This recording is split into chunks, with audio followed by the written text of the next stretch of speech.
नमस्कार दोस्तों, स्वागत है आप सभी का एक बार फिर से आपके अपने YouTube चैनल इम्प्रेसिव मैथ्स पर। आशा करता हूं कि आप सब अच्छे होंगे। आज की इस वीडियो में हम HTET PRT 2019 में आए हुए मैथ्स के क्वेश्चंस को सोल्व करेंगे और उसमें भी हम सबसे पहले जो रीजनिंग के साथ 10 क्वेश्चंस मिक्स होके आते हैं पहले उनको सोल्व करेंगे और उसके बाद जो प्रॉपर मैथमेटिक्स के 30 क्वेश्चंस आते हैं क्वेश्चन नंबर 91 से लेके क्वेश्चन नंबर 120 तक उन क्वेश्चंस को सोल्व करेंगे। तो चलिए सबसे पहले हम मिक्स वाले 10 क्वेश्चंस को सोल्व कर लेते हैं। तो चलिए स्टार्ट करते हैं आज के अपने फर्स्ट क्वेश्चन से। क्वेश्चन नंबर 62 में हमें दिया हुआ है कि एक व्यक्ति 8,000 रुपए 15% वार्षिक दर से 3 वर्ष के लिए उधार लेता है, उसे कितना साधारण ब्याज चुकाना होगा। मतलब यहाँ पे हमें प्रिंसिपल दिया हुआ है, रेट दी हुई है और टाइम दिया हुआ है। एक तो हमारे पास डायरेक्ट फॉर्मूला है P into R into T और अपॉन में 100। इसमें ये सारी वैल्यू रख देंगे और साधारण ब्याज निकल के आ जाएगा। और ऐसे ही अगर 8,000 का 15% देखें तो 10% 800 और 5% 400 तो 15% हो जाएगा 1200। मतलब एक साल में हमें 1200 रुपये साधारण ब्याज मिलेगा और हमें बताना है 3 साल में, तो इंटू 3 कर देंगे तो ये आ जाएगा 3600 रुपये। अगर इस फॉर्मूला में भी ये वैल्यू रखेंगे तो भी ये 3600 ही आएगा। तो ये हमारा ऑप्शन नंबर है 2। तो चलिए बढ़ते अपने नेक्स्ट क्वेश्चन की तरफ। क्वेश्चन नंबर 63 में हमें दिया हुआ है यदि cube root of 19,683 is equal to question mark into 3, ये इसके इक्वल दिया हुआ है और हमसे ये क्वेश्चन मार्क की जो है वो वैल्यू पूछी हुई है। तो यहाँ पे क्वेश्चन मार्क की जगह हम x मान लेते हैं। तो इसको लिखेंगे फिर ऐसे का ऐसे, तो ये क्यूब रूट और इसके अंदर आ जाएगा 19,683 और इक्वल टू x इंटू 3। अभी दोनों तरफ क्यूब कर देते हैं, तो क्यूब करेंगे तो ये आ जाएगा 19,683 is equal to x cube और इंटू 3 का क्यूब हो जाएगा 27। उसको हम लिख लेते हैं 3 इंटू 3 और इंटू 3। अभी हमें x की वैल्यू निकालनी है तो इसको कट कर लेते हैं। तो ये कितने से कट हो जाएगा, ये 9 से कट हो जाएगा सबसे पहले तो 3 3 9, तो ये आ जाएगा 9 दूनी 18, 1 बचेगा तो 9 एकम 9, 7 बचेगा तो 78 और ये हो जाएगा 9 8 72, ये बचेगा 9 7 63। फिर इसको 3 से कट करेंगे तो ये आ जाएगा 3 7 21, 3 दूनी 6, 2 बचेगा 3 9 27। तो 729 इक्वल टू आया है x क्यूब। और ये किसका क्यूब होता है, ये होता है 9 का क्यूब। इधर से x की जो वैल्यू है वो आ जाएगी 9 के इक्वल। और ये जो ऑप्शन है ये हमारा ऑप्शन नंबर है 4। तो चलिए बढ़ते हैं अपने नेक्स्ट क्वेश्चन की तरफ। क्वेश्चन नंबर 64 में हमें दिया हुआ है कि एक आयत की लंबाई उसकी चौड़ाई की 3 गुनी है। यदि इस आयत का क्षेत्रफल 147 वर्ग मीटर हो तो इसका परिमाप ज्ञात कीजिए। तो सबसे पहले मैं आपको एक आयत बना के दिखाता हूं यहाँ पे। तो ये हमारी आयत है रेक्टेंगल। इसमें हमें दिया हुआ है कि जो उसकी लेंथ है वो उसकी ब्रेड्थ से 3 गुना है। अगर उसकी जो चौड़ाई है उसको हम x मान लें तो उसकी लंबाई 3x हो जाएगी। अभी हमें उसका एरिया दिया हुआ है 147, तो एरिया क्या होगा इसका, तो ये हो जाएगा 3x² और ये इक्वल दिया हुआ हमें 147 की। तो 3 से इसको कट करेंगे तो ये आ जाएगा 3 चौक 12, 2 बचेगा 3 9 27, तो ये होता है 7 का स्क्वायर। तो x की वैल्यू इधर से आ जाएगी 7 के इक्वल। तो अभी हमें इसका पेरीमीटर बताना है, परिमाप। तो इसका परिमाप क्या होगा, तो परिमाप होगा 2 गुना में लंबाई जमा चौड़ाई। तो लंबाई है इसकी 3x और जमा चौड़ाई है इसकी x। तो ये हो जाएगा 3 और 1 4, 4x और इंटू 2 तो 8x और x की वैल्यू हमने निकाली है 7। तो ये आ जाएगा 8 7 56 तो 56 मीटर। तो ये हमारा ऑप्शन नंबर है 1। तो चलिए बढ़ते हैं अपने नेक्स्ट क्वेश्चन की तरफ। क्वेश्चन नंबर 67 में हमें दिया हुआ है कि अमित ने एक परीक्षा में 175 अंक प्राप्त किए और वह 35 अंक से अनुत्तीर्ण हो गया। यदि परीक्षा में उत्तीर्ण होने के लिए 35% अंक की आवश्यकता हो तो पूर्णांक ज्ञात कीजिए। तो यहाँ पे हमें दिया हुआ है कि उसने 175 अंक जो हैं वो प्राप्त किए हैं, और अगर उसको 35 अंक और मिल जाते तो वो पास हो जाता, क्योंकि उसने बताया कि 35 अंक से अनुत्तीर्ण हो गया। अगर उसको 175 और प्लस 35 इतने अंक मिल जाते तो वो पास हो जाता। और ये इनको ऐड करके कितना आएगा, ये इधर 0, 7 और 3 10 और 1 11, 1 और 1 और 1 2, मतलब उसको अगर 210 अंक मिल जाते तो वो बंदा पास हो जाता। और यहाँ पे हमें दिया हुआ है कि उसको उत्तीर्ण होने के लिए 35% अंक की आवश्यकता है, मतलब जो ये 210 की वैल्यू है ये 35% के इक्वल है, तो इसको इसके बराबर रख देते हैं। 35% इक्वल टू ये है 210, तो हमें 100% की वैल्यू निकालनी है। तो 100% की वैल्यू निकालने के लिए इसको 100 से मल्टीप्लाई करेंगे और 35 से डिवाइड करेंगे, तो 7 से कट करेंगे सबसे पहले, तो 7 पंजे 35, तो 7 तिया 21 और 0, 5 से इसको कट करेंगे तो ये 6 पे कट होगा, तो ये आ जाएगा इधर 600। मतलब उस परीक्षा में टोटल जो पूर्णांक है वो 600 है, और ये ऑप्शन नंबर है हमारा 4। तो चलिए बढ़ते हैं अपने नेक्स्ट क्वेश्चन की तरफ। क्वेश्चन नंबर 71 में हमें दिया हुआ है कि यदि किसी भिन्न के अंश में 200% की वृद्धि कर दी जाए तथा उसके हर में 350% की वृद्धि कर दी जाए तो 5/12 प्राप्त होता है। मूल भिन्न ज्ञात कीजिए। तो सबसे पहले जो मूल भिन्न है उसको हम मान लेते हैं 100x और अपॉन में 100y। तो अभी हम अंश में 200% की वृद्धि कर देते हैं, तो अंश ये ऊपर वाला है और जो हर है ये नीचे वाला है। तो अगर अंश में 200% की वृद्धि करेंगे ये हो जाएगा 300x, और अपॉन में हर में हमें करनी है 350% की वृद्धि, तो ये हो जाएगा 450y। और ये वृद्धि करने के बाद जो भिन्न है वो कितनी प्राप्त होती है, वो होती है 5/12। तो इक्वल रख देंगे इसके 5/12।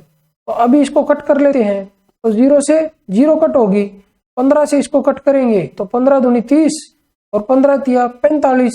अभी 3 से इसको कट करेंगे तो 3 चौक 12। अभी 2 को इधर लेके आ जाते हैं नीचे, तो 2 नीचे आगे कितना हो जाएगा, ये हो जाएगा 4 दूनी 8। तो x अपॉन वाई की जो वैल्यू है वो आ जाएगी 5/8। मतलब जो मूल भिन्न थी हमारी वो थी 5/8। हमने माना था 100x अपॉन में 100y, तो 100 से 100 कट हो जाना था, तो जो भिन्नानी थी वो x अपॉन वाई होगी। अगर इसके साथ भी 100 और 100 लगा देंगे तो वो तो कट ही हो जाएगा। मतलब जो हमारी मूल भिन्न थी वो थी 5/8, और ये ऑप्शन नंबर है हमारा 2। तो चलिए बढ़ते हैं अपने नेक्स्ट क्वेश्चन की तरफ। क्वेश्चन नंबर 74 में हमें दिया हुआ है कि एक कार 690 किलोमीटर की दूरी 30 घंटे में तय करती है, तो उसकी औसत चाल क्या होगी। तो उसकी एवरेज स्पीड हमें बतानी है। तो एवरेज स्पीड हो जाएगी टोटल डिस्टेंस अपॉन में टोटल टाइम। तो टोटल डिस्टेंस यहाँ पे कितनी है 690 किलोमीटर, तो ये रख देते हैं 690, और अपॉन में टोटल टाइम कितना है 30 घंटे, तो अपॉन में 30। तो इससे हमारी आ जाएगी एवरेज स्पीड। तो 0 से 0 कट होगी, 3 से इसको कट करेंगे तो ये आएगा 23। तो एवरेज स्पीड जो है वो आ जाएगी 23 किलोमीटर प्रति घंटा। और ये ऑप्शन नंबर कौन सा हमारा, ये हमारा ऑप्शन नंबर है 3। तो चलिए बढ़ते हैं अपने नेक्स्ट क्वेश्चन की तरफ।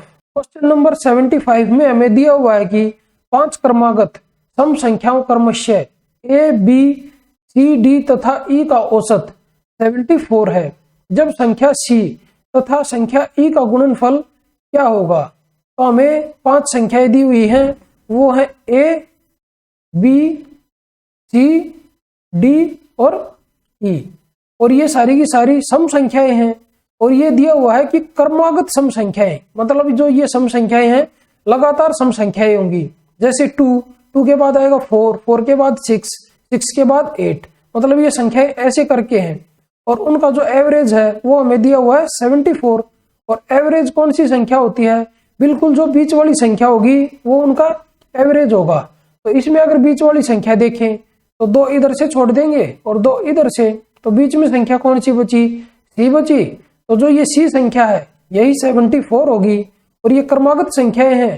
तो इसके बाद नेक्स्ट सम संख्या कौन सी होगी, वो होगी 76 और इससे नेक्स्ट हो जाएगी 78 और इससे पीछे वाली कितनी होगी, वो होगी 72 और ये जो संख्या है वो हो जाएगी 70। तो अभी हमें सारी की सारी संख्याएं पता चल गई। तो अभी हमें बताना है संख्या सी तथा संख्या ई का गुणनफल।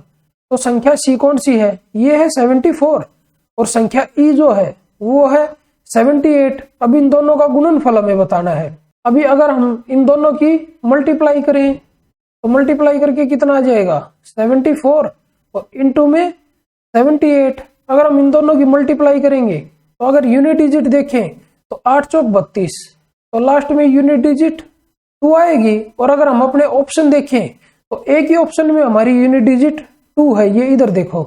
तो यही हमारा आंसर हो जाएगा। मतलब हमें अभी नेक्स्ट चेक करने की जरूरत नहीं है, मतलब इसको पूरा मल्टीप्लाई करने की जरूरत नहीं पड़ेगी, यहीं से हमें यूनिट डिजिट से ही इसका आंसर पता लग जाएगा। अगर ये 2 दो जगह होता तो फिर हम इसको पूरा मल्टीप्लाई करते। तो दो संख्याओं का जो मल्टीप्लीकेशन है वो मैं एक बार आपको सिखा देता हूं कि कैसे करना है। तो ये इधर सबसे पहले 4 और 8 की मल्टीप्लाई करेंगे तो 8 चौक 32, तो इधर 32 लिखेंगे और ये 7 और 7 49, इन दो संख्याओं की मल्टीप्लाई करेंगे और इधर लिखेंगे। तो अभी हम क्रॉस में मल्टीप्लाई करेंगे, जैसे 7 इंटू 8 और 7 इंटू 4, तो 7 और 8 56, तो एक छोड़ के इधर लिख देंगे 56। अभी 7 चौक 28, तो ये भी एक छोड़ के इसके नीचे ही लिख देंगे और इन सब को अभी ऐड कर देंगे। तो यह आएगा 2, तो यह आ जाएगा 8 और 6 14, 14 और 3 17, तो 7 आएगा 1 हासिल, 9 और 1 10 और 5 15 और 2 17, 7 आएगा 1 हासिल, 4 और 1 5, तो यह आया 5772, जो यूनिट डिजिट से भी हमें पता चल गया था। तो अभी ऑप्शन नंबर 4 जो ये है ये हमारा राइट आंसर हो जाएगा। तो चलिए बढ़ते हैं अपने नेक्स्ट क्वेश्चन की तरफ। क्वेश्चन नंबर 76 में हमें दिया हुआ है कि एक व्यक्ति तथा उसके पुत्र की औसत आयु 40 वर्ष है। इनकी आयु का अनुपात क्रमशः 11:5 है। तो पुत्र की आयु क्या होगी। तो हमें इधर दो व्यक्ति दिए हुए हैं, एक व्यक्ति है और एक उसका पुत्र है और दोनों की जो एवरेज एज है वो 40 दी हुई है, मतलब 40 और 40। तो दोनों की जो टोटल एज है वो मिला के कितनी हो जाएगी, वो हो जाएगी 80, 40 इंटू 2। और उनकी जो एज का रेशियो हमें दिया हुआ है वो दिया हुआ है 11:5। तो इसमें हमें पुत्र की आयु बतानी है। तो पुत्र की आयु कितनी है, ये 5 है, तो टोटल मिला के कितना है 11 और 5 16, मतलब 16 की जो वैल्यू है वो 80 के इक्वल है। एक की वैल्यू किसके इक्वल होगी, 16 पंजे 80, 5 के इक्वल। तो हमें 5 की वैल्यू बतानी है, तो 5 इंटू 5 कर देंगे, तो ये आ जाएगा 25 ईयर्स और ये ऑप्शन नंबर हमारा है 1। तो चलिए बढ़ते हैं अपने नेक्स्ट क्वेश्चन की तरफ। क्वेश्चन नंबर 79 में हमें दिया हुआ है कि एक कैंटीन में 7 दिनों के लिए 56 किलोग्राम चावल की आवश्यकता होती है। तो अप्रैल तथा मई माह में कुल मिलाकर कितने किलोग्राम चावल की आवश्यकता होगी। तो यहाँ पे हमें दिया हुआ है कि 7 दिनों के लिए हमें चाहिए 56 किलोग्राम। तो इधर हम लिखेंगे कि 7 दिन के लिए हमें 56 किलोग्राम चावल चाहिए। तो एक दिन के लिए कितने चाहिए, तो 7 8 56, 8 किलोग्राम चाहिए हमें एक दिन में। तो यहाँ पे हमसे पूछा है कि अप्रैल महीने में तथा मई महीने में टोटल कितने किलोग्राम चावल की आवश्यकता होगी। तो अप्रैल में कितने दिन होते हैं, 30 दिन होते हैं और मई में होते हैं 31 दिन। तो टोटल दिन कितने हो गए, तो टोटल हो गए 61 डेज और एक दिन में हमें चाहिए 8 किलोग्राम। तो 61 में कितने हो जाएंगे, तो इनटू में 8, तो यह आ जाएगा 8 और 8 6 48, मतलब हमें 488 किलोग्राम चावल की आवश्यकता होगी अप्रैल और मई महीने में। तो ये आंसर हो जाएगा हमारा ऑप्शन नंबर 1।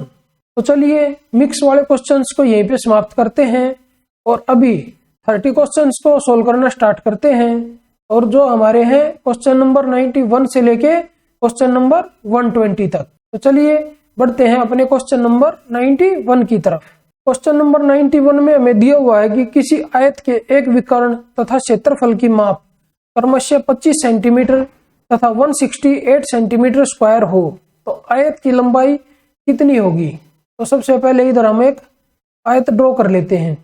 ये हमारी है एक आयत इसमें हमें दिया हुआ है कि उसका विकर्ण 25 सेंटीमीटर है, तो ये हमारा विकर्ण है और इसकी लेंथ है 25 सेंटीमीटर और जो इसका एरिया है वो हमें दिया हुआ है 168 सेंटीमीटर स्क्वायर। तो जो इसकी लंबाई है उसको हम L मान लेते हैं और जो उसकी चौड़ाई है उसको हम B मान लेते हैं। तो ये विकर्ण क्या हो जाएगा, ये हो जाएगा L square plus B square और इसका रूट, ये इक्वल टू है 25 और जो इसका एरिया है वो होगा लंबाई गुणा चौड़ाई, मतलब LB इज इक्वल टू 168। मतलब या तो अभी ये दो इक्वेशन आई है, इनको सोल्व करके L और B की वैल्यू निकाल लें, या फिर हम डायरेक्ट ही देख लें अपने ऑप्शन के थ्रू। यहाँ पे हमें 25 दिया हुआ है और ये हमारी एक राइट एंगल ट्राइंगल है ये वाली, तो इसमें हमारे जो बनेंगे वो ट्रिपलेट बनेंगे। और 25 के साथ साथ कौन से ट्रिपलेट होते हैं, एक तो हमारी ट्राइंगल होती है 3, 4 और 5 वाली, 3, 4 और 5। अगर इन सभी भुजाओं को हम 5 से मल्टीप्लाई कर दें तो ये इधर 25 आ जाएगा और ये इधर 20 आ जाएगा और ये इधर आ जाएगा 15। तो अभी अगर इसका एरिया हम देखें तो ये एरिया कितना हो जाएगा 15 गुणा 20। अगर इसकी लेंथ को हम 20 मान लें और जो इसकी चौड़ाई है उसको हम 15 मान लें तो इसका एरिया हो जाएगा 300। मतलब जो ये वाले ट्रिपलेट है 15, 20 और 25, ये तो हमारा आंसर नहीं होगा, इनसे आएगा ही नहीं आंसर, क्योंकि ऑप्शन में भी ऐसा कोई है नहीं ऑप्शन कि जिसमें जो लेंथ है वो 20 दी हुई हो। तो एक ट्रिपलेट हमारा होता है 7, 24 और 25, मतलब राइट एंगल ट्राइंगल के ट्रिपलेट होते हैं ये। तो 7, 24 और 25 में अगर देखें तो यहाँ पे हमें 24 सेंटीमीटर जो है एक भुजा दी हुई है और वो हमारी लेंथ होगी, क्योंकि हमसे लेंथ ही पूछी है। तो लेंथ को अगर हम 24 मान ले तो जो चौड़ाई है वो हमारी 7 सेंटीमीटर हो जाएगी। अभी हम लंबाई गुणा चौड़ाई करके देखें तो 24 और इंटू में 7, तो ये कितना आ जाएगा 7 चौक 28, 8 आएगा, 2 हासिल, 7 दूनी 14 और 2 16, तो ये आया 168। और क्वेश्चन में जो हमें एरिया दिया हुआ है इस रेक्टेंगल का वो हमें 168 ही दिया हुआ है, मतलब हमारी कंडीशन जो है वो सेटिस्फाई होगी। इसका मतलब जो ये ऑप्शन नंबर 2 है यही हमारा राइट आंसर होगा। तो चलिए बढ़ते हैं अपने क्वेश्चन नंबर 92 की तरफ। क्वेश्चन नंबर 92 में हमें दिया हुआ है कि यदि वृत्त की प्रत्येक भुजा की लंबाई में 15% की वृद्धि कर दी जाए तो इसके क्षेत्रफल में कितने प्रतिशत वृद्धि होगी। तो इस क्वेश्चन को हम 2-3 तरीके से कर सकते हैं। तो एक तो हमारा डायरेक्ट फॉर्मूला है x प्लस वाई और प्लस एक्स वाई अपॉन में 100। तो यहाँ पे x और y जो हैं वो सेम है और वो 15% के इक्वल है, तो इसमें हम 15% रख देते हैं। तो ये इधर 15 और 15 ये हो जाएगा 30 और प्लस 15 गुना 15 ये होगा 225 और अपॉन में 100 है तो ये आ जाएगा 2.25। इनको ऐड करेंगे तो ये आएगा 32.25। एक तो तरीका ये है और ये परसेंटेज में आएगा। अभी जो दूसरा तरीका है उसमें हम इसके एरिया को 100 मान लेते हैं और अभी हमें लंबाई में 15% की वृद्धि करनी है और एरिया होता है भुजा का स्क्वायर, तो 2 बार हमें 15% की वृद्धि करनी पड़ेगी। एक बार 15% की वृद्धि करेंगे तो 115 आ जाएगा। अभी इसमें फिर 15% की वृद्धि करेंगे तो 10% तो है 11.5 और इसका हाफ करेंगे तो वो 5% आ जाएगा, तो इसका हाफ होगा 2 पंजे 10, तो ये 1 बचेगा तो ये 15 आएगा और इधर पॉइंट तो 2 सते 14 और 1 बचेगा 2 पंजे 10। अभी इसको ऐड करें तो 15% होगा, तो इधर 5, 7 और 5 12, 2 1 पॉइंट इधर 11 और 5 16 और 1 17, तो यह 17.25। तो इसमें ऐड कर देंगे 17.25। अभी ये आ जाएगा 5, 2 इधर दशमलव, इधर 2, इधर 3 और इधर 1। तो मतलब पहले जो एरिया था वो 100 था, बाद में बढ़ने के बाद हो गया 132.25। तो कितने परसेंट की वृद्धि हुई, तो 32.25% की वृद्धि हुई। और एक तरीका है ये, और एक तीसरा तरीका और है इसको सोल्व करने का। जो उसकी भुजा है उसको हम 100 मान लेते हैं और उसकी भुजा में बढ़ोतरी करने के बाद वो भुजा हो जाएगी 115। अभी इसका रेशियो ले लेते हैं तो 5 से इसको कट करेंगे तो इधर 20 आएगा, इधर आएगा 23 और जो एरिया है वो होता है भुजा का स्क्वायर, तो इसका स्क्वायर कर देंगे तो ये आ जाएगा 400 और इसका स्क्वायर आ जाएगा 529। तो पहले जो एरिया था वो 400 था, बाद में एरिया हो गया 529। कितने की बढ़ोतरी हुई, ये हुई है 129 की बढ़ोतरी, और कितने पे, 400 पे, और परसेंटेज में हमें निकालना है तो इनटू में 100 कर देते हैं, तो 2 से 2 कट हो जाएंगी, 4 से इसको कट करेंगे तो यह आ जाएगा 4 तिया 12 और 4 दूनी 8, एक हासिल बचेगा और इधर 4 दूनी 8 और ये आ जाएगा 4 पंजे 20, तो इससे भी हमारा आएगा 32.25%। तो तीनों तरीकों से हमारा जो आंसर है वो सेम ही आएगा और ये ऑप्शन नंबर हमारा है 4। तो चलिए बढ़ते अपने क्वेश्चन नंबर 93 की तरफ। क्वेश्चन नंबर 93 में हमें दिया हुआ है कि यदि x/5 = y/8 है तो x+5 में y+8 का मान क्या होगा। तो हमें ये एक इक्वेशन दी हुई है, तो ये अगर हमें सेटिस्फाई करवानी है, अगर इधर हम x की वैल्यू 5 रख दें और y की वैल्यू 8 रख दें तो 5 से 5 कट होगा, 8 से 8 कट होगा, तो 1 = 1 आ जाएगा। तो इधर से हमें पता चल गया कि हमारी x की वैल्यू 5 है और y की वैल्यू 8 है।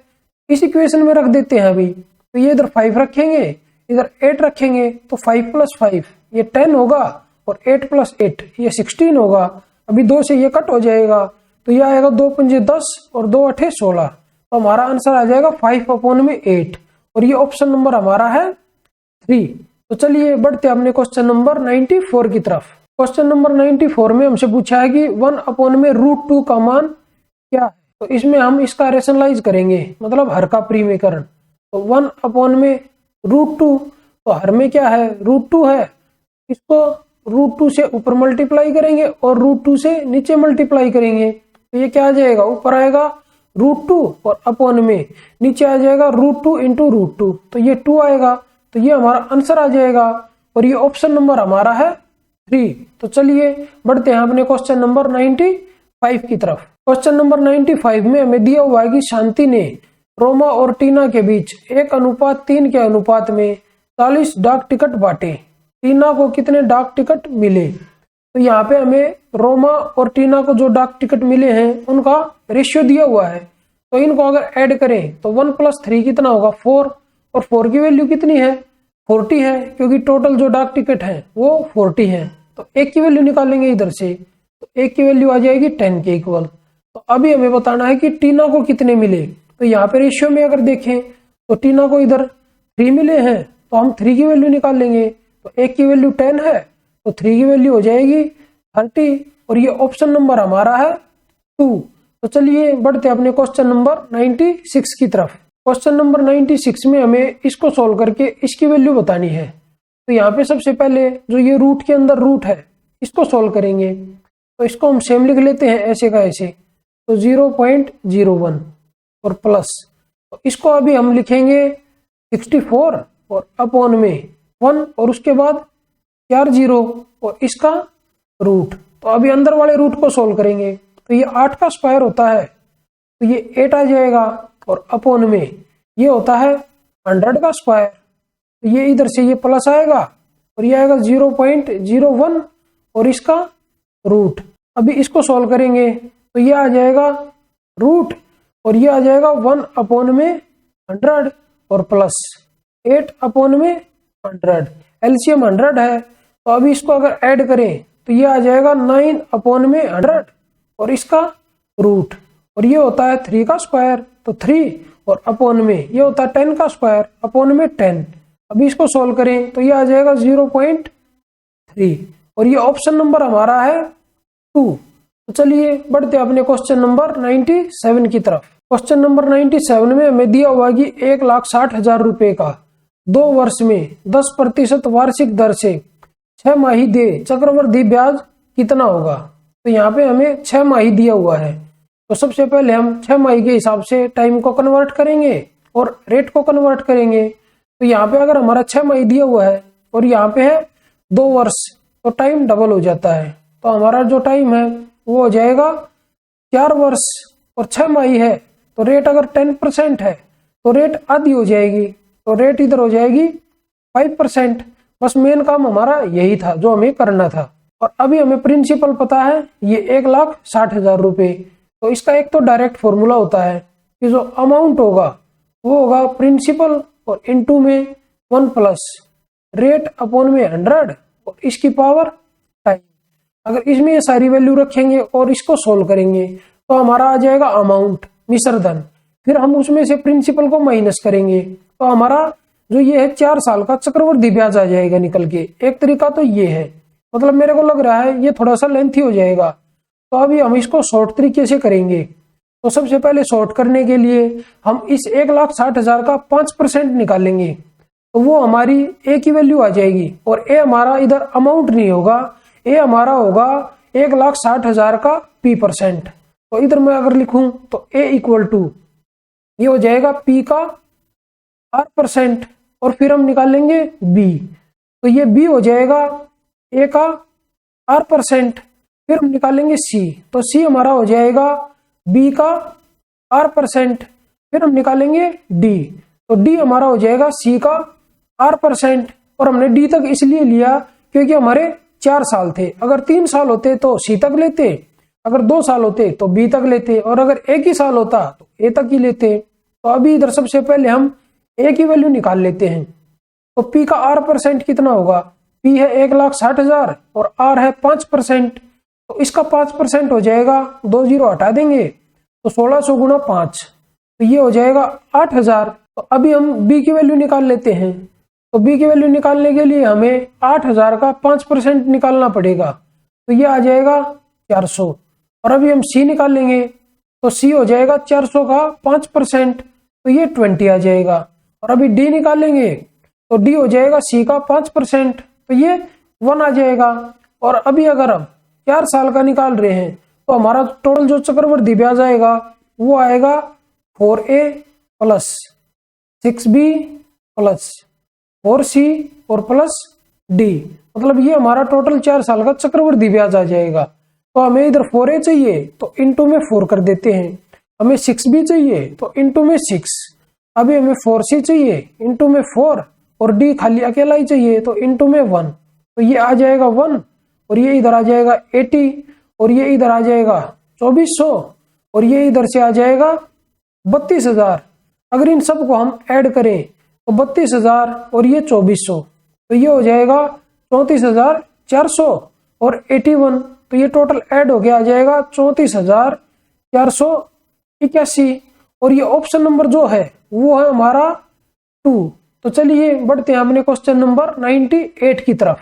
क्वेश्चन नंबर 98 में हमें दिया हुआ है कि जो ये भिन्न है इसका सरलतम रूप क्या है, मतलब इसमें कोई एक कॉमन टर्म होगी वो दोनों में से कट हो जाएगी, और जो ये 4 ऑप्शन दिए हैं इनमें से कोई एक हमारा आंसर आएगा। तो सबसे पहले अगर हम इसको देखें अपनी भिन्न को, तो ये इधर 12 है और इधर 23 है, मतलब जो ये है इसके 50% के कुछ आसपास है, तो 3/4 तो होता हमारा 75%। तो इस ऑप्शन को तो हम देखते ही कट कर देते हैं, तो ये तो हमारा आंसर होगा नहीं। तो अभी क्या है, हर ऑप्शन के अपोन में 13 है, मतलब जो ये हर है हमारा 13 इसका एक मल्टीपल होगा, तो इसको 13 से डिवाइड करके देखते हैं। तो 2 3 8 3 6 8, तो 13 से अभी इसको अगर डिवाइड करें तो सबसे पहले 1 पे, तो 13 इधर 10 बचेगा, इधर 8, तो 13 8 104 आ जाएगा। तो इधर 4 तो 3 उतार लेंगे, तो 13 3 39, तो ये बचेगा 4, फिर 6 आ जाएगा, तो 13 3 39, तो इधर 39, तो ये बचेगा 7 और इधर 8, तो ये आ जाएगा 13 6 78। तो ये पूरा पूरा डिवाइड हो गया। अभी जो कॉमन टर्म थी जो कट होगी दोनों में से वो ये वाली है 18,336। अभी हम अपने ऑप्शन देख लेते हैं। अगर हम ये वाला ऑप्शन ले 5/13, अगर मैं इसके साथ 5 मल्टीप्लाई करूंगा तो लास्ट में 5 6 30 एक 0 आ जाएगी, और यहाँ पे तो 2 है, तो इसका मतलब ये भी हमारा आंसर नहीं होगा। अगर मैं ऑप्शन नंबर 3 को देखूं, 7 की मल्टीप्लाई अगर मैं इसके साथ करूंगा तो इंटू में 7, तो ये आ जाएगा 7 6 42, 2 आएगा लास्ट में, और इधर भी 2 है, तो ये हमारा आंसर हो सकता है। तो अभी एक बार हम अपने ऑप्शन नंबर 4 को और देख लेते हैं। तो 9 की मल्टीप्लाई अगर इसके साथ मैं करूं तो 9 6 54, तो लास्ट में यूनिट डिजिट आएगी 4, और यहाँ पे है 2, तो इसका मतलब ये भी हमारा आंसर नहीं हो सकता। तो हमारा राइट आंसर कौन सा होगा, वो होगा हमारा ऑप्शन नंबर 3। तो इसको प्रॉपर कट करके अपना टाइम खराब करने की कोई जरूरत नहीं है, इसको डायरेक्ट हम ऐसे ही चेक कर लेंगे और अपने आंसर तक पहुंच जाएंगे। तो चलिए बढ़ते अपने क्वेश्चन नंबर 99 की तरफ। क्वेश्चन नंबर 99 में हमें दिया हुआ है कि दो घनों के आयतनों का अनुपात 27:64 है, तो उनके संपूर्ण पृष्ठीय क्षेत्रफलों का अनुपात क्या होगा। तो हमें इधर दो घन दिए हुए हैं, उनके वॉल्यूम का रेशियो हमें दिया हुआ है 27:64। अगर हम उनकी साइड का रेशियो निकालें, इसका क्यूब रूट कर देंगे दोनों का, तो ये आ जाएगा 3:4। अभी हमें संपूर्ण पृष्ठीय क्षेत्रफलों का अनुपात निकालना है, और संपूर्ण पृष्ठीय क्षेत्रफलों का अनुपात निकालने के लिए हम इसका स्क्वायर करेंगे। एरिया का जो रेशियो है वो आ जाएगा 9:16, तो यही हमारा आंसर हो जाएगा। तो ये है हमारा ऑप्शन नंबर 3। तो चलिए बढ़ते अपने क्वेश्चन नंबर 100 की तरफ। क्वेश्चन नंबर 100 हमारा सिंप्लीफिकेशन से है, इसको सॉल्व करके हमें x की वैल्यू बतानी है। तो चलिए इसको स्टार्ट करते हैं सॉल्व करना।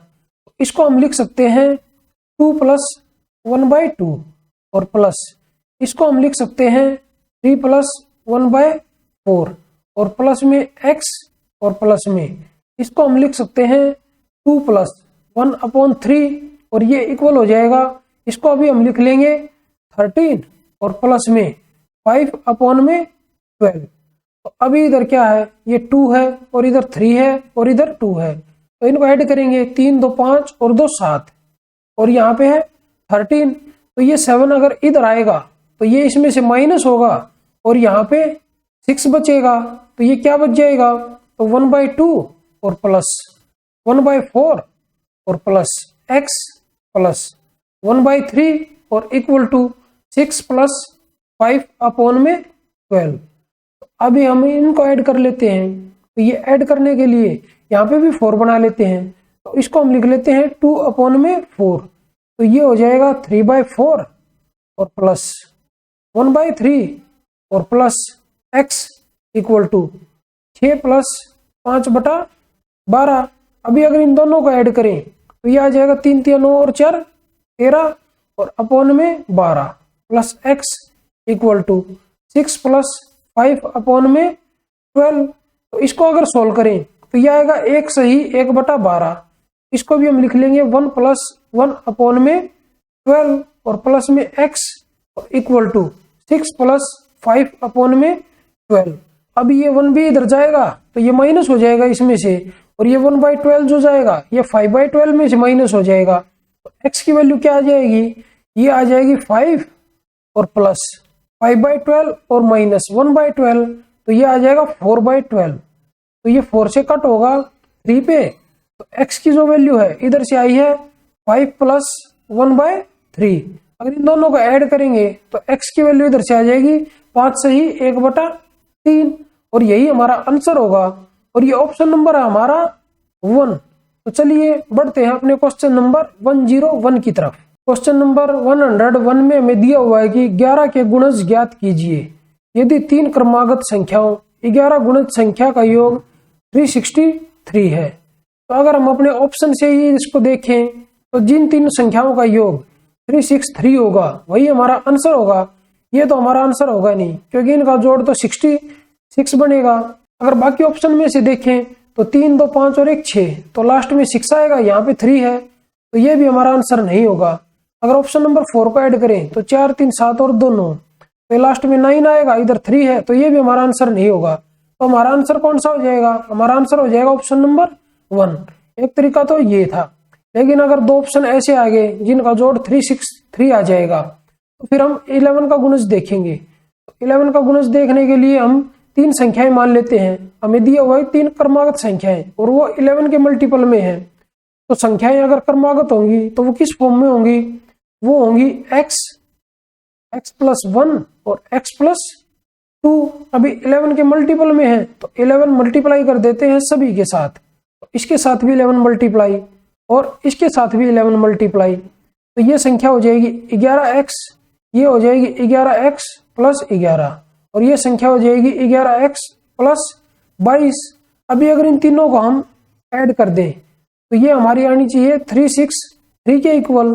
तो अभी अगर इसको ऐड करें 11 और 22, तो ये आ जाएगा 33, और ये इधर आएगा तो इसमें से माइनस होगा, तो ये इधर बचेगा 0 3 और 3, और इधर है 11x और 11x, तो तो ये आ जाएगा 33x और ये 330 के इक्वल होगा। तो यहाँ से x की वैल्यू आ जाएगी 10 के इक्वल। तो अभी हम ये x वाली वैल्यू इन संख्याओं में रख देते हैं। तो 11x है तो ये संख्या इधर से आ जाएगी 110 के इक्वल। तो ये हो जाएगा 11 इंटू 11, तो ये संख्या आ जाएगी 121। तो ये हो जाएगा 11 इंटू 12, तो ये संख्या आ जाएगी 132 और वही हमने ऑप्शन से निकाली थी। तो ये ऑप्शन नंबर 1 जो है हमारा राइट आंसर है। तो चलिए बढ़ते हैं हमने क्वेश्चन नंबर 102 की तरफ। क्वेश्चन नंबर 102 में हमें दिया हुआ है कि एक माचिस के डिब्बे का नाप 4 सेंटीमीटर गुना 2.5 सेंटीमीटर गुना 1.5 सेंटीमीटर हो, तो ऐसे 12 डिब्बे के एक पैकेट का आयतन क्या होगा। तो मतलब हमें जो एक माचिस का डिब्बा दिया हुआ है उसका वॉल्यूम हम निकालेंगे सबसे पहले। तो इसका वॉल्यूम निकालने के लिए ये हो जाएगी लंबाई गुना चौड़ाई गुना ऊंचाई। तो 4 इंटू 2.5 तो 25 अपॉन में 10 और इंटू में 1.5 मतलब 15 अपॉन में 10। तो ये 25 चौका 100, तो 100 से ये 100 कट हो जाएगा। तो अभी जो ये माचिस का एक डिब्बा था उसका वॉल्यूम आया है 15 और ऐसे ऐसे हमारे पास 12 डिब्बे हैं इंटू में 12, तो ये टोटल वॉल्यूम आ जाएगा हमारा। तो 12 गुना 15 ये होता है 180 और ये आ जाएगा सेंटीमीटर क्यूब में और ये ऑप्शन नंबर हमारा है 1।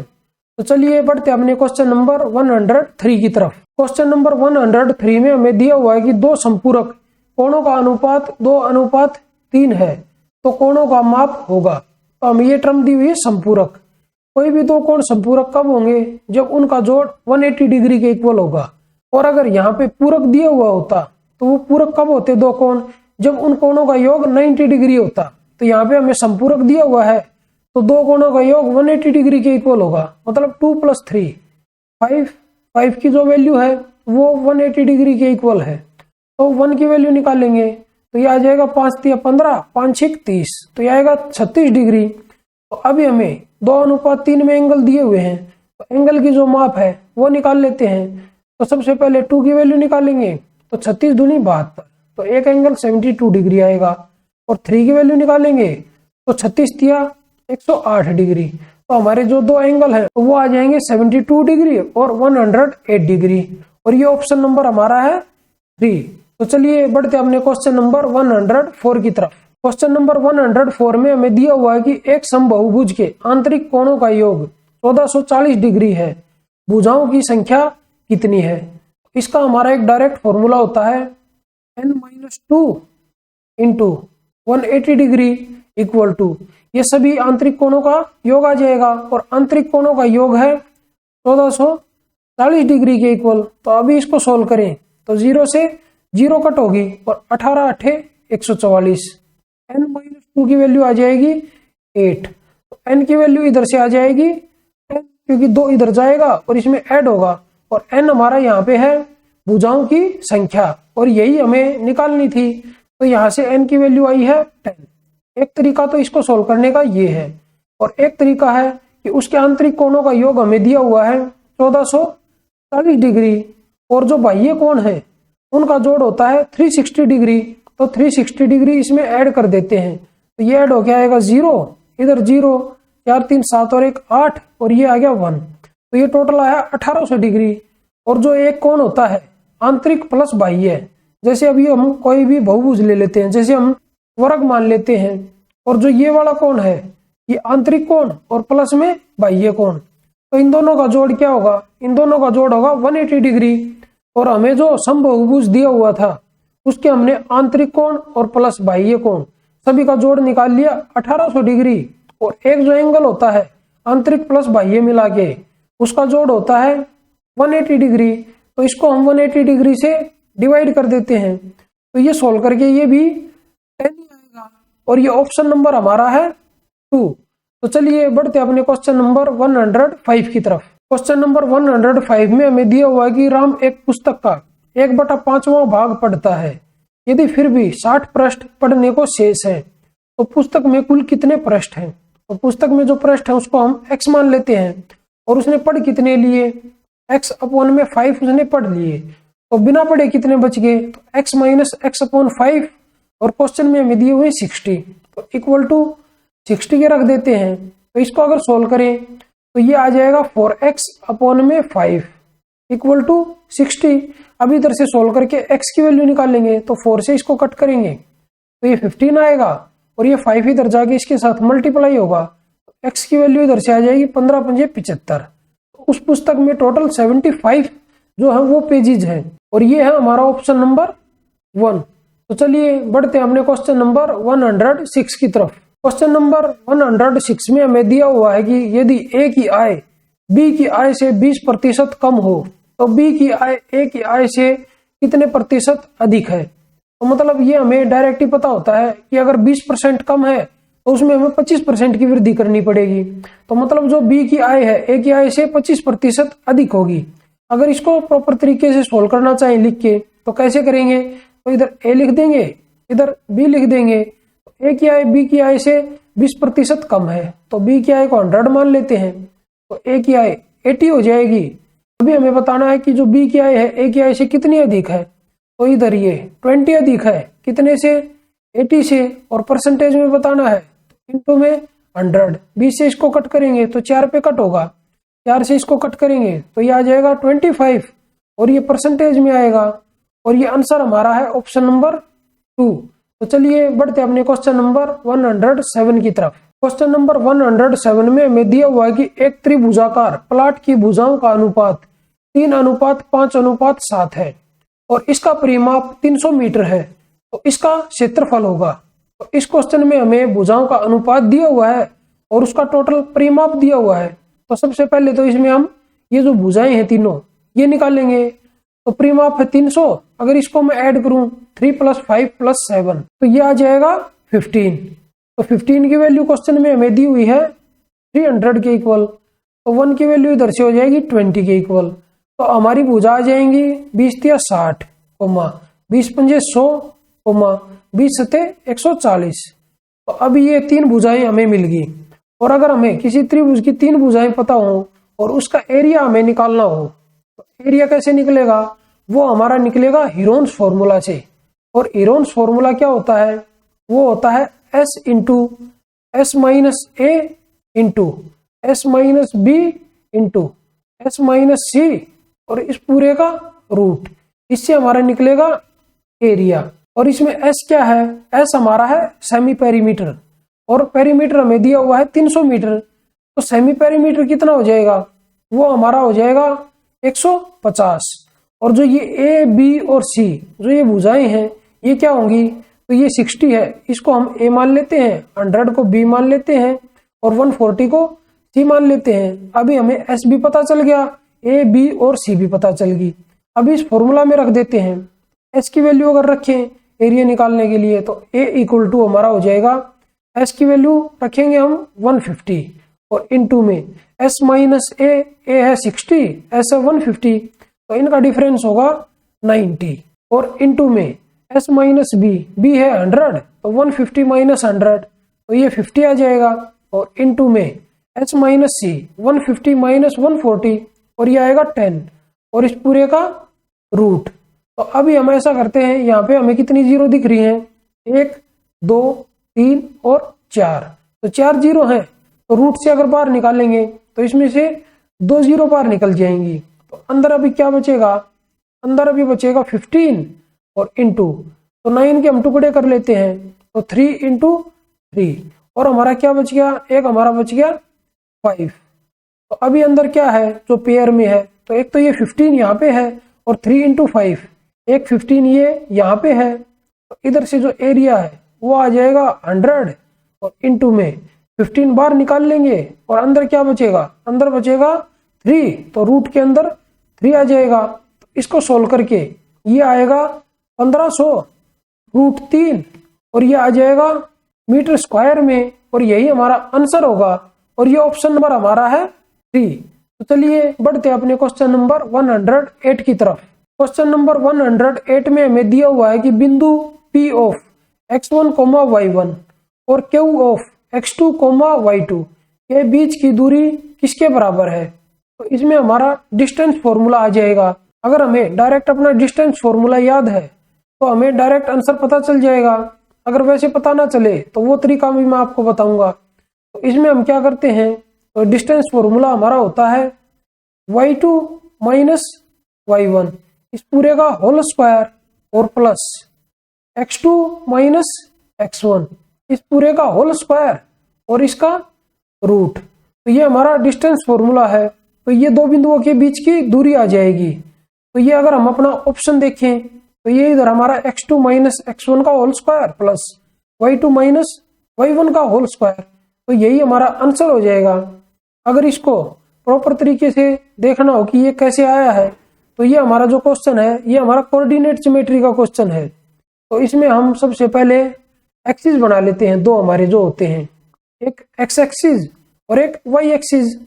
तो सबसे पहले हम इधर दो एक्सिस ड्रॉ कर लेते हैं, ये वाला और ये वाला। और ये जो एंगल बनेगा इनमें ये 90 डिग्री होगा। और ये जो है एक्स है, ये एक्स डैश है, और ये वाई है और ये वाई डैश है। तो यहाँ पे हम कहीं पे भी अपने दो पॉइंट मान लेते हैं। तो इधर मैं पॉइंट पी मान लेता हूँ और यहाँ पे जो है वो मैं पॉइंट क्यू मान लेता हूँ। तो इन दोनों को अभी मिला देते हैं। तो ये जो पॉइंट है ये है हमारा x1 कोमा y1, और जो ये क्यू पॉइंट है ये है हमारा x2 कोमा y2।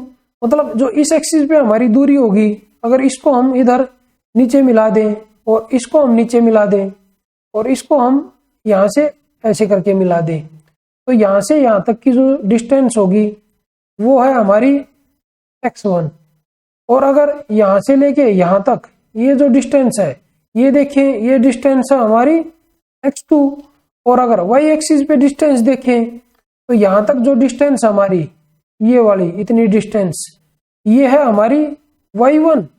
और यहाँ से लेके यहाँ तक ये पूरी डिस्टेंस अगर हम देखें तो ये डिस्टेंस है हमारी y2। अभी अगर इस ट्रायंगल में देखें तो ये वाली जो ट्रायंगल है यहाँ से इसको मिला देते हैं, यहाँ से इसको अगर हम ये वाली लेंथ निकालें तो ये पूरी लेंथ यहाँ से लेके यहाँ तक कितनी है y2, और यहाँ से लेके यहाँ तक है y1। तो ये वाली लेंथ हो जाएगी हमारी y2 माइनस y1। और ऐसे ही अगर ये वाली लेंथ निकालना चाहें तो ये हमारी हो जाएगी x2 और माइनस x1। तो अभी ये राइट एंगल ट्रायंगल है तो इसमें हम पाइथागोरस प्रमेय यूज कर देते हैं। तो इधर पाइथागोरस से अगर पी क्यू की वैल्यू निकालें तो P Q is equal to हो जाएगा, ये हो जाएगा y2 माइनस y1 पूरे का होल स्क्वायर और प्लस x2 माइनस x1 इस पूरे का होल स्क्वायर। और इधर स्क्वायर आना था तो वो हटा के हम इधर रूट लगा देते हैं। तो जो ये डिस्टेंस फॉर्मूला हमारा आया है वो इस तरीके से आया है। तो ये ऑप्शन नंबर 1 हमारा राइट आंसर है। तो चलिए बढ़ते अपने क्वेश्चन नंबर 109 की तरफ। क्वेश्चन नंबर 109 में हमें दिया हुआ है कि 11 प्रेक्षणों का औसत 60 है। यदि प्रथम 6 प्रेक्षणों का औसत 59 हो तथा अंतिम 6 प्रेक्षणों का औसत 62 हो तो छठे प्रेक्षण का मान क्या है। इस क्वेश्चन को हम दो तरीके से करेंगे। तो मैं आपको शॉर्ट मेथड भी बताऊंगा और लॉन्ग मेथड भी बताऊंगा। तो सबसे पहले हम लिखेंगे जो 11 प्रेक्षण है उनका एवरेज है 60, और जो हमें 6 प्रेक्षण दिए हुए हैं फर्स्ट उनका एवरेज है 59, और जो लास्ट 6 प्रेक्षण है उनका एवरेज है 62। अब ये 59 जो है एवरेज से कितना कम है, 1 कम है और 6 कम है, तो इंटू में 6, तो टोटल कितना कम हो जाएगा -6, तो 6 कम हो जाएगा। अब ये 60 से 62 कितना ज्यादा है, 2 ज्यादा है, और कितने पे 6 पे, तो इंटू 6, तो टोटल कितना ज्यादा हो जाएगा 12 ज्यादा हो जाएगा। इसको हम प्लस का लिख लेते हैं। तो अभी अगर इनको ऐड करें तो ओवरऑल कितना प्लस हो जाएगा, तो +6 हो जाएगा। और हमसे क्या पूछा, छठे प्रेक्षण का मान क्या है। तो इनको अगर ऐड करें तो ये कितना आएगा 12 आएगा। तो यहाँ पे थे कितने 11, तो मतलब जो 6 था बीच में वो रिपीट हो गया, और जो छठा प्रेक्षण होगा वो कितना होगा, वो 60 तो होगा ही होगा, और जहाँ पे ये एक्स्ट्रा आया है +6 ये भी उसके साथ ही इंक्लूड करना है हमें। तो ये 60 और प्लस में 6, तो इनको ऐड करेंगे तो छठा प्रेक्षण हमारे पास आ जाएगा 66। शॉर्ट मेथड तो ये था। अगर इसको लॉन्ग मेथड से करना हो तो 11 प्रेक्षणों का औसत है 60, तो टोटल उनका जोड़ आ जाएगा 60 इंटू में 11, तो ये आएगा 660, और 6 प्रेक्षणों का औसत है 59, इसको हम करेंगे 59 इंटू 6, तो 6 निम 54 4 5 6 पंजे 30 और 5 35, तो यह है 354। और अंतिम 6 प्रेक्षणों का औसत है 62, तो टोटल उनका जोड़ कितना होगा 62 इंटू 6, तो यह आ जाएगा 6 दूनी 12, 2 1 असील 6 6 36 और 1 37। तो अभी अगर इनको ऐड करें हम तो 354 और प्लस में 372, तो यह आएगा 6, इधर 7 और 5 12, 2 1 असील 3 3 6 और 1 7, तो यह आया 726। और यहाँ पे कितना था 660 था, तो ये यहाँ पे ज्यादा क्यों आया है, क्योंकि जो छठा प्रेक्षण था वो दोनों में रिपीट हो गया और वो 2 बार आ गया। तो अभी हम 726 में से हम 660 को माइनस करेंगे तो हमारा छठा प्रेक्षण आ जाएगा, तो 6 12 में से 6 गया 6, ऐसे भी करके हमारा आंसर सेम ही आएगा। तो छठा प्रेक्षण जो है वो हमारा 66 और ये ऑप्शन नंबर है हमारा 3। तो चलिए बढ़ते अपने क्वेश्चन नंबर 110 की तरफ। क्वेश्चन नंबर 110 में हमें दिया हुआ है कि 225 की पावर 0.2 इंटू 225 की पावर 0.3 अपॉन में 225 की पावर 0.8 इंटू 225 की पावर 0.2, इसकी वैल्यू हमें बतानी है।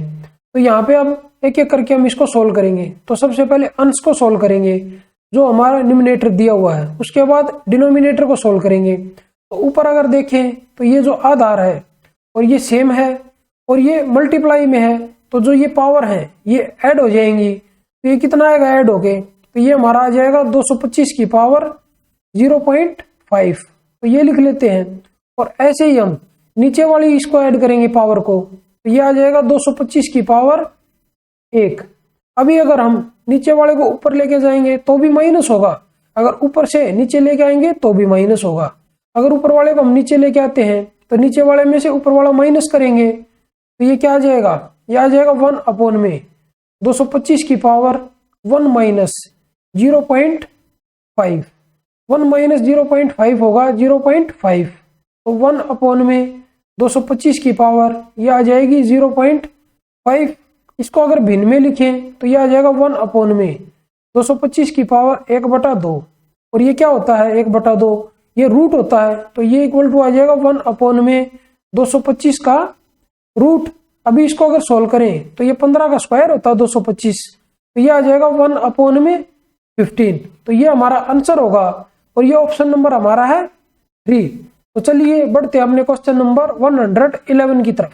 क्वेश्चन नंबर 111 में हमें दिया हुआ है कि एक बेलनाकार जार के आधार की परिधि 132 सेंटीमीटर है और उसकी ऊंचाई 25 सेंटीमीटर है, तो उसमें कितने लीटर पानी आ सकता है। तो सबसे पहले हम देखते हैं, हमें आधार की परिधि दी हुई है और आधार की परिधि क्या होती है, वो होती है 2 पाई r, ये इक्वल है 132 के। तो अभी इसको सोल्व करके हम इधर से r की वैल्यू निकाल लेंगे। तो 2 इंटू पाई की वैल्यू है 22/7 और इंटू में r इक्वल टू 132, तो ये क्या है 22 छिका 132, 2 से इसको कट करेंगे तो 2 तिया 6, r की वैल्यू इधर से आ जाएगी 7 तिया 21, क्योंकि 7 भी इधर जाके 3 के साथ मल्टीप्लाई होगा, r की वैल्यू हमें पता चल गई 21। और क्वेश्चन में हमें हाइट दी हुई है 25 सेंटीमीटर, h इक्वल टू है 25 सेंटीमीटर, तो हाइट हमें पता चल गई और रेडियस हमें पता चल गई। तो अभी जो बेलनाकार जार है उसका वॉल्यूम निकाल लेते हैं, तो उसका वॉल्यूम हो जाएगा पाई r स्क्वायर h। तो पाई की वैल्यू रख देते हैं 22/7 और इंटू में r की वैल्यू रख देते हैं 21 और इंटू में 21, और h की वैल्यू हमें दी हुई थी 25। लेकिन अभी जो ये वॉल्यूम आएगा ये हमारा सेंटीमीटर क्यूब में आएगा और हमें इसको मीटर क्यूब में कन्वर्ट करना पड़ेगा, क्योंकि हमें पता है कि जो 1 मीटर क्यूब की वैल्यू होती है वो होती है 1000 लीटर के इक्वल, और हमें आंसर हमारा बताना है लीटर में। तो इसको मीटर क्यूब में कन्वर्ट करेंगे तो 3 बार इसको 100 से डिवाइड करना पड़ेगा, अपॉन में 100 इंटू 100 और इंटू में 100, तो ये अभी मीटर क्यूब में आ जाएगा। तो अभी इसको लीटर में कन्वर्ट करेंगे तो इसको 1000 से मल्टीप्लाई कर देंगे, क्योंकि हमें पता है कि 1 मीटर क्यूब जो है वो 1000 लीटर के इक्वल होता है। तो अभी कुछ नहीं करना, बस इसको सोल्व करना है और जो भी आएगा वो हमारा आंसर होगा। तो चलिए 3 जीरो से सबसे पहले तो ये 3 जीरो कट कर देते हैं, अभी 7 से इसको कट करेंगे तो 7 तिया 21 आ जाएगा। अभी अगर इनकी मल्टीप्लाई करें तो इसको हम लिख लेते हैं 2 इंटू 11 और इंटू 3 इंटू 21 और इंटू 25 और अपॉन में आ जाएगा 1000। तो अभी हम सबसे पहले 25 और 2 की मल्टीप्लाई करेंगे तो ये हमारा आ जाएगा 50, इधर लिख लेते हैं। और अभी हम करेंगे 11 तिया 33 तो 33 और इंटू अभी इसमें बच गया 21 तो 21 और यहाँ पे मल्टीप्लाई और अपॉन में 1000। तो 0 से अभी 0 कट करेंगे तो ये इधर अभी क्या आ जाएगा, तो ये आ जाएगा 33 और इंटू 21 पंजे 105 और अपॉन में 100। अभी इसको अगर सोल्व करें तो 105 गुणा 33 तो ये आएगा 3 पंजे 15 और 3 एकम 3, फिर 3 से इसको मल्टीप्लाई करेंगे तो ये आ जाएगा 3 पंजे 15, 3 एकम 3। अभी इसको ऐड करेंगे तो ये 5 आएगा, इधर 6, इधर 4 और इधर 3। तो ये आया है 3465 और इसके अपॉन में था 100। इसको अभी सोल्व करें तो ये आ जाएगा हमारा 34.65 लीटर और ये हमारा ऑप्शन नंबर है 2, 34.65 लीटर। तो चलिए बढ़ते अपने क्वेश्चन नंबर 112 की तरफ। क्वेश्चन नंबर 112 में हमें दिया हुआ कि 8 सेंटीमीटर लंबाई और 6 सेंटीमीटर चौड़ाई की एक कागज की शीट पर 2 सेंटीमीटर भुजा वाले कितने वर्ग बनाए जा सकते हैं। तो सबसे पहले हमें जो कागज की शीट दी हुई है उसका एरिया निकाल लेते हैं। उसका एरिया आ जाएगा लंबाई गुना चौड़ाई, तो लंबाई है 8 और चौड़ाई है 6 सेंटीमीटर। और अभी हमें एक 2 सेंटीमीटर भुजा का वर्ग दिया हुआ है और वो पूछे हैं कि इस शीट पर ये कितने वर्ग बनेंगे। तो एक वर्ग है उसका एरिया कितना हो जाएगा, वो हो जाएगा भुजा गुना भुजा, तो ये आ जाएगा 2 इंटू 2। बस अभी इसको सोल्व करना है और डायरेक्ट हमारा आंसर आ जाएगा। तो 2 दूनी 4, 4 से ये 8 कट हो जाएगा 2 पे तो ये आ जाएगा 6 दूनी 12। मतलब हमारे इस शीट पे 8/6 की शीट पे 12 वर्ग बनेंगे और ये हमारा ऑप्शन नंबर है 3। तो चलिए बढ़ते अपने क्वेश्चन नंबर 113 की तरफ।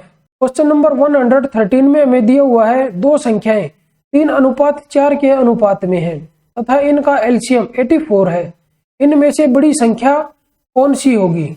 तो सबसे पहले हम संख्याएं मान लेते हैं 3x, 4x। अभी इनका अगर HCF देखें, HCF क्या होता है, जो भी कॉमन टर्म होती है 2 संख्याओं में वही हमारा HCF होता है। और इन 2 संख्याओं में क्या कॉमन है, इन 2 संख्याओं में x कॉमन है तो हमारा HCF हो जाएगा x।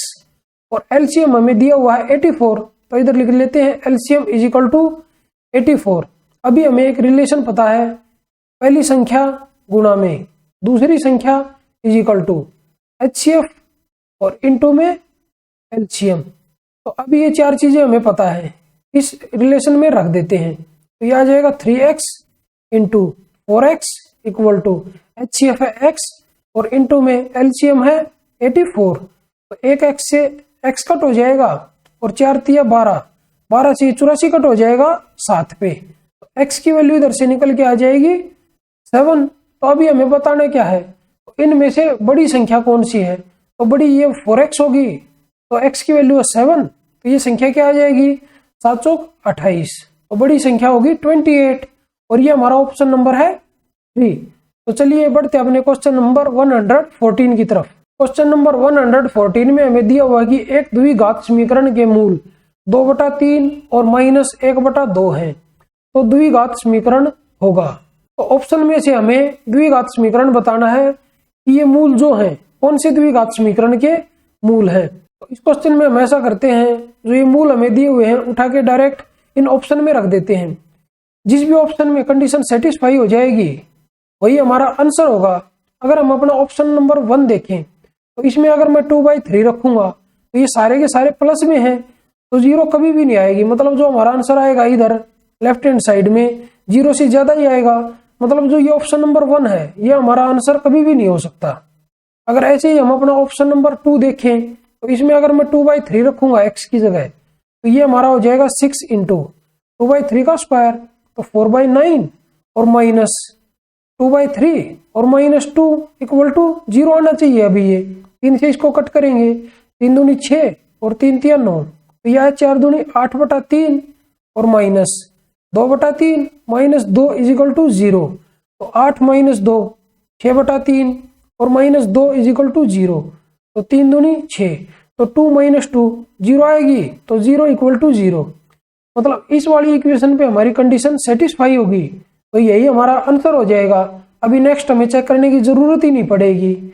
और एक तरीका और है इसको सोल्व करने का। तो अभी जो ये मूल दिए हुए हैं इनको हम ऐड कर लेते हैं। इसको हम अल्फा मान लेते हैं, इसको बीटा मान लेते हैं। अल्फा प्लस बीटा क्या आ जाएगा, यह आएगा 2/3 और इधर -1/2 है, तो ये -1/2 आ जाएगा। अभी इनको ऐड करेंगे तो 2 दूनी 4 माइनस 3, ये होगा 1 और अपॉन में 3 दूनी 6, मतलब मूलों का योग 1/6। जिस भी इक्वेशन का आ जाएगा वही हमारा आंसर होगा। अगर इसके मूलों का जोड़ हम देखें तो ये कितना आएगा, तो मूलों का जोड़ होता है -b/a।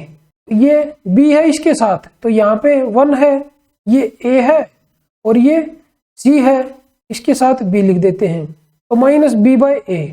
तो इसका मूलों का अगर जोड़ देखें तो -1/6, तो यहाँ पे हमारा चाहिए था 1/6, तो ये हमारा आंसर नहीं होता इस तरीके से भी।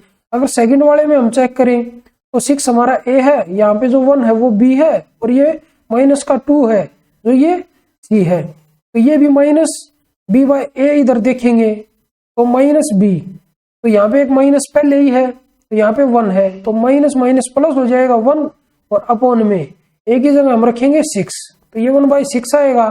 तो इससे मूलों का जोड़ जो है 1/6 आया है और ये इक्वेशन 2 में आया है, तो यही हमारा आंसर होता है इस तरीके से भी। तो चलिए बढ़ते हैं हमने क्वेश्चन नंबर 115 की तरफ। क्वेश्चन नंबर 115 में हमें दिया हुआ कि श्रेणी 3, 8, 13, 18 और ये सीरीज ऐसे ही आगे बढ़ती गई है, में कौन सा पद 78 है। मतलब अगर हम श्रेणी को देखें तो 3 + 5 8, 8 + 5 13, 13 + 5 18, मतलब जो इनका डिफरेंस है वो सभी का सेम है। मतलब ये हमारी एक समानांतर श्रेणी है, एपी सीरीज। तो इसमें हम सबसे पहले हम देख लेते हैं कि जो ए है, ए हमारा होता है फर्स्ट टर्म, तो फर्स्ट टर्म इसमें है 3, तो ए की वैल्यू 3 है। अभी डी होता है इसमें कॉमन डिफरेंस, कॉमन डिफरेंस कितना है सभी में 5 है, हमने चेक कर लिया। तो अभी इसमें हम लास्ट टर्म निकालेंगे, तो लास्ट टर्म निकालने का फॉर्मूला होता है Tn = a + n-1 और इनटू में d, ये लास्ट टर्म निकालने का फॉर्मूला होता है। तो इसमें हमसे पूछा है कि 78 कौन सी टर्म होगी, तो जो हमें लास्ट टर्म है वो दी हुई है 78, तो Tn की जगह हम 78 रख देते हैं इक्वल टू ए हमारा है 3 और प्लस n की वैल्यू हमें निकालनी है, तो ये इधर ऐसे का ऐसे आ जाएगा n-1 और d की वैल्यू है 5।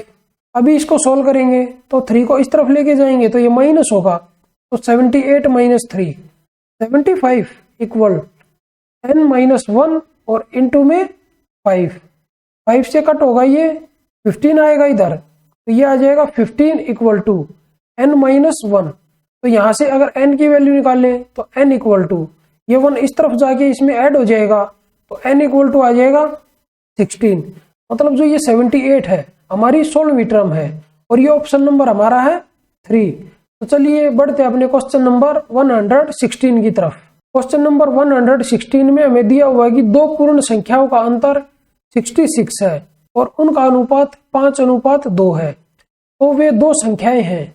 तो यहाँ पे डिफरेंस कितना है इन दोनों संख्याओं में, अगर हम यही संख्या मान लें तो 3 का डिफरेंस है और डिफरेंस हमें दिया कितना हुआ 66, मतलब 3 की जो वैल्यू है वो 66 के इक्वल है। तो यहाँ से 1 की वैल्यू निकालेंगे तो वो आ जाएगी 22। तो इधर से अगर हम अपनी संख्याएं निकाल ले तो 22 पंजे 110 और 22 दूनी 44, तो एक संख्या हमारी आई है 110 और एक संख्या आई है हमारी 44 और ये ऑप्शन नंबर हमारा है 3। तो चलिए बढ़ते अपने क्वेश्चन नंबर 117 की तरफ। क्वेश्चन नंबर 117 में हमें दिया हुआ है कि 0.41 इसकी 3 बार मल्टीप्लाई है और प्लस 0.69 इसकी 3 बार मल्टीप्लाई है और नीचे 0.41 की 2 बार मल्टीप्लाई है और माइनस 0.41 इंटू 0.69 और प्लस 0.69 इंटू 0.69, इसकी 2 बार मल्टीप्लाई है, तो यहाँ पे हम 0.41 को a मान लेते हैं, तो a इक्वल टू 0.41 और b हम मान लेते हैं 0.69। तो अभी इसको अगर a और b की फॉर्म में लिखें तो ये आ जाएगा a क्यूब और जमा में b क्यूब और अपॉन में ये नीचे आएगा a स्क्वायर माइनस ab और प्लस b स्क्वायर। अगर हम a क्यूब जमा b क्यूब इसका फॉर्मूला देखें तो वो हमारा होता है a प्लस b और इनटू में a स्क्वायर माइनस ab और प्लस b स्क्वायर और अपॉन में इसके था a स्क्वायर माइनस ab और प्लस b स्क्वायर। अभी ये और ये सेम है तो आपस में कट हो जाएंगे, तो क्या बचेगा, ये बचेगा a प्लस b। तो a हमारा क्या था 0.41 और b हमारा था 0.69, तो दोनों को ऐड करना है तो 0.69 इधर लिख देते हैं और इनको ऐड कर देते हैं, तो 9 और 1 10, 0 6 और 4 10 और 1 11, तो यहाँ पे 1 और पॉइंट और 1, तो ये आ जाएगा 1.1 और ये ऑप्शन नंबर हमारा है 3। तो चलिए बढ़ते अपने क्वेश्चन नंबर 118 की तरफ। क्वेश्चन नंबर 118 में हमें दिया हुआ है कि 15 वर्षों में रवि की उम्र वर्तमान उम्र की 4 गुनी होगी।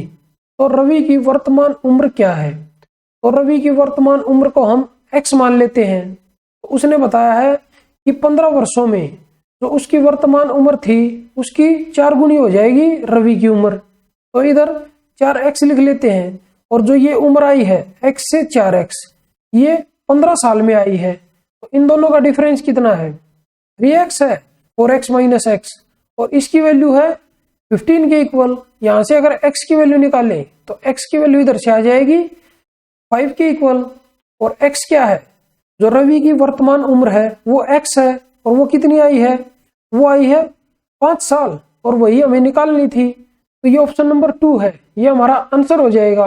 तो चलिए बढ़ते हैं अपने क्वेश्चन नंबर 119 की तरफ। क्वेश्चन नंबर 119 में हमें दिया हुआ है कि एक शंकु की ऊंचाई और त्रियक ऊंचाई क्रमशः 21 सेंटीमीटर और 28 सेंटीमीटर है, इसका आयतन क्या होगा। तो सबसे पहले हम एक शंकु ड्रॉ कर लेते हैं, ये इसका बेस बना लेते हैं यहाँ पे और ये इधर इसकी हाइट ड्रॉ कर लेते हैं और इसको मिला देते हैं, ये इसकी रेडियस हो जाएगी। अभी इस शंकु की जो हाइट है वो हमें दी हुई है 21 सेंटीमीटर और जो इसकी त्रियक ऊंचाई है वो हमें दी हुई है 28 सेंटीमीटर, मतलब जो ये स्लांट हाइट है ये हमें दी हुई है 28 सेंटीमीटर। तो हमें इसका आयतन बताना है। आयतन क्या होता है इसका आयतन होता है 1/3 पाई आर स्क्वायर h। तो अभी इसमें h हमें पता है तो हमें r निकालना है, तो सबसे पहले हम इसमें पाइथागोरस का यूज करेंगे और ये r की वैल्यू निकालेंगे। तो ये हमारा h था, ये हमारा l था और ये है r, तो इधर से r की वैल्यू क्या होगी, r की वैल्यू इधर से हो जाएगी l square minus h square और इसका रूट। तो अभी दोनों में कॉमन क्या है, दोनों में 7 कॉमन है, तो इसको लिख लेते हैं हम 7 इंटू 3 और ये आ जाएगा 7 इंटू 4। अभी 7 को हम छोड़ देते हैं ऐसे ही, अभी 4 और 3 को लेके सोल्व करेंगे और लास्ट में जो भी आएगा उसको 7 के साथ मल्टीप्लाई कर देंगे। तो ये इधर है 4, तो 4 का स्क्वायर कितना आएगा 16 और माइनस h है 3 का स्क्वायर कितना हो जाएगा 9 और इसका रूट, तो ये आ जाएगा रूट 7। तो हमने 7 जो कॉमन था उसको छोड़ दिया था, तो अभी हम लास्ट में इसके साथ मल्टीप्लाई कर देंगे 7। तो r की जो वैल्यू आई है वो हमारी आई है 7√7। अभी हमें r की वैल्यू भी पता है और h की वैल्यू भी पता है, अभी इस फॉर्मूले में रख देते हैं ये सभी वैल्यू, तो हमारा वॉल्यूम आ जाएगा। तो वॉल्यूम इक्वल होगा 1/3 और इंटू पाई की वैल्यू होगी 22/7 और इंटू में r की वैल्यू है 7√7 और उसका स्क्वायर करेंगे तो 7 इंटू 7 और इंटू 7 ये आएगा और इंटू में h है हमारा इधर 21, तो इधर 21 लिख देते हैं। तो अभी 7 या 21, इससे इसको कट कर देते हैं, तो अभी इसकी मल्टीप्लाई करेंगे तो ये होगा 22 और इंटू ये है 7 का क्यूब और 7 का क्यूब होता है 343। अभी 343 के साथ 22 की मल्टीप्लाई करेंगे तो 2 तिया 6, 2 चौक 8 और 2 तिया 6, फिर ये सेम आ जाएगा 6, 8 और 6। अभी इसको ऐड कर देते हैं तो 6, 8 और 6 14, 4, 8 और 6 14 और 1 15, 5 1 80, 6 और 1 7। ये आया 7546 सेंटीमीटर क्यूब और ये हमारा ऑप्शन नंबर है 3। तो चलिए बढ़ते हैं अपने क्वेश्चन नंबर 120 की तरफ। क्वेश्चन नंबर 120 में हमें दिया हुआ है कि एक स्कूटर 54 किलोमीटर प्रति घंटा की चाल से 1 मिनट में कितनी दूरी तय करेगा। तो यहाँ पे हमें दिया हुआ है 54 किलोमीटर प्रति घंटा, मतलब 1 घंटे में 54 किलोमीटर। तो इधर हम लिख लेते हैं जो स्कूटर है वो 1 घंटे में 54 किलोमीटर का डिस्टेंस कवर करता है। अभी हमें पता है कि 1 घंटे में 60 मिनट होते हैं, वो इधर लिख लेते हैं। और 1 किलोमीटर में 1000 मीटर होते हैं, तो ये इक्वल आ जाएगा 54 और इंटू में 1000, क्योंकि हमारा आंसर जो आया है वो मीटर में आया है हर जगह, इसलिए हमने किलोमीटर को मीटर में कन्वर्ट कर लिया। तो 60 मिनट में इतने मीटर की डिस्टेंस वो कवर करता है स्कूटर, तो 1 मिनट में हमें बताना है। तो ये क्या आ जाएगा, ये आ जाएगा 54 और इंटू में 1000 और अपॉन में 60। तो अभी इसको कट करेंगे तो 0 से 0 कट होगी, जैसे इसको कट करेंगे तो 6 निम 54, तो ये आ जाएगा 900 मीटर और ये ऑप्शन नंबर हमारा है 1। तो चलिए आज की इस वीडियो को यहीं पे समाप्त करते हैं और जल्दी ही मिलते हैं एक नई वीडियो में एक नए पेपर के साथ। तब तक के लिए बाय बाय, टेक केयर। अगर आप लोगों को ये वीडियो पसंद आई हो इस वीडियो को लाइक कीजिए, अपने दोस्तों के साथ शेयर कीजिए और अगर आप मेरे चैनल पर नए हैं तो मेरे चैनल को सब्सक्राइब जरूर कीजिए। और अगर आप लोगों को इस क्वेश्चन पेपर की PDF बाइलिंगुअल में चाहिए तो मेरे टेलीग्राम चैनल इंप्रेसिव मैथ्स को ज्वाइन करना ना भूलें। धन्यवाद।